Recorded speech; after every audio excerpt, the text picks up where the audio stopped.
प्रयागराज से जहां हठ योगी नागा साधु ध्रुवपुरी ने नागा जीवन के रहस्य बताए। बचपन से ही संन्यास की राह पर चले श्याम कुमार आगे चलकर बने नागा साधु ध्रुवपुरी बन गए हैं। नागा साधु ध्रुवपुरी ने बताया कि धर्म का काम करने के लिए संन्यास लिया।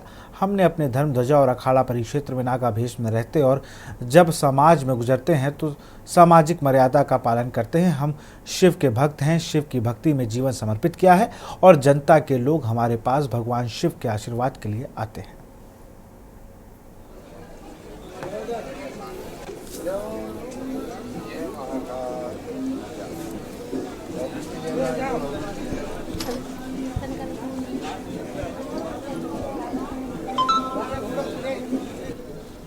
इस वक्त हम मौजूद हैं जूना अखाड़े में। जूना अखाड़े में हमारी मुलाकात एक नागा साधु से, सन्यासी से हुई और उनसे जानते हैं उनके जीवन के बारे में, उनके पूर्व जन्म के बारे में। पूर्व जन्म अर्थात पहले वो क्या करते थे। आइए मिलते हैं नागा साधु से। महाराज, क्या नाम है आपका? स्वामी ध्रुवपुरी नागा बाबा। ध्रुवपुरी नागा। कहाँ के रहने वाले हैं? एमपी। किस उम्र में आप इस सन्यास जीवन में आए? तो बहुत छोटी उम्र से ही आ गया। बहुत छोटी उम्र से। पूर्व जन्म का क्या नाम था? महेश कुमार। कितने वर्षों से सन्यास में हैं? 98 से। और भी महापुरुष रहे हैं जी। सीताराम रहे न इस जीवन को धारण करने की कुछ विशेष वजह? विशेष वजह धर्म का काम करना।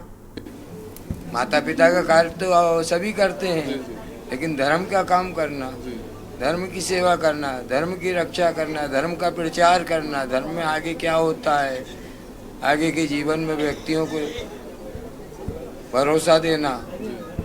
भक्ति का मार्ग तो बहुत कठिन है। भक्ति का मार्ग कठिन है, कठिन मार्ग करते ही हैं हम। हठ योगी हैं हम तो, हठ योग करते ही हैं। अभी आपके सामने ऐसे बैठे हैं जी।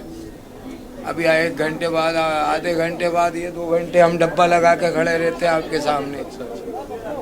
12-15 का लिंग में जो नागा का प्रैक्टिस होती, मेन लिंग, उसमें डंडा लटका के और 10-15 किलो वजन लटका के खड़े रहते हैं। 2-3 घंटे की ये प्रैक्टिस है हमारी हठ योग की। जी। तो अनेक प्रकार के योग है हमारे पास। तो हमारा आश्रम योग आश्रम के नाम से है, गाजियाबाद। पूरी दिनचर्या क्या रहती है? जैसे सुबह से अपना नित्य पूजन पाठ करना, अपना व्यक्तिगत जो योग है वो करना, धर्म की सेवा करना, जो प्रचार करना। और भस्मी प्रसाद है हमारे पास, तो उसी का तिलक लगा के भक्तों को शांति देना, उनके विश्वास में कि हाँ भाई मनोकामना पूर्ण हुई। तो उनके विश्वास में फल मिलता है, तब भक्त मानते हैं हमको, तब टूटते हमारे ऊपर। आज पूरी दुनिया में महाकाल बाबा घूम रहा है।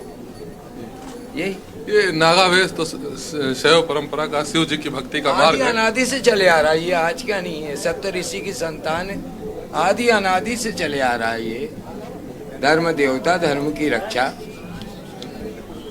एक बड़े कौतूहल का विषय है कि आप लोगों को कोई आते हुए न देखता है न जाते हुए देखता है। कहाँ से आते कहाँ चले जाते कोई भरोसा नहीं है। पता नहीं कोई तो क्या इसका क्या रहता? कहीं तपस्या कर रहा है, कौन सी गुफा में चले जा रहा है, कोई 2 महीने पहाड़ में रह रहा है तो 2 महीने जंगल में रह रहा है।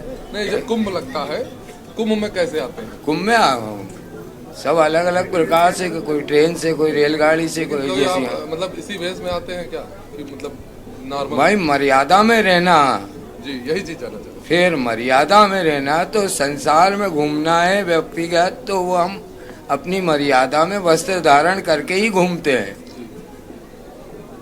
अब यहाँ हमारा ये गे मेला है, हमारा धर्म ध्वजा है, तो उसके वो सामने तो हमको अपने भेष में रहना पड़ेगा ना। महाकुंभ ही हमारा भेष ही है।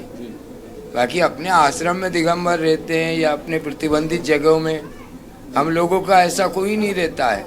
फालतू घूमना, कहीं भीख मांगना, ये काम नहीं रहता है।